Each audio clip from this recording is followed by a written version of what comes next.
Hello seafarers, welcome back to my channel. This is a quick update. Rig Insco 8506. So we are crossing Bahamas and entering North Atlantic Oceans. So past 3 days we're facing a bad weather, and assuming next 3 days we're facing same weather. So due to hurricane activate on our route, so it's very far, around 1000 to 1500 nautical mile. So affected, you can see, oh, my rolling and pitching is going on.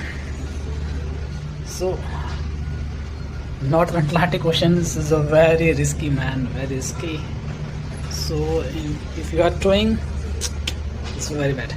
So my tow length around 800 meter, and sea swell, as you can see, is almost 3 meter, and the wind speed currently we facing 25 to 30 knots.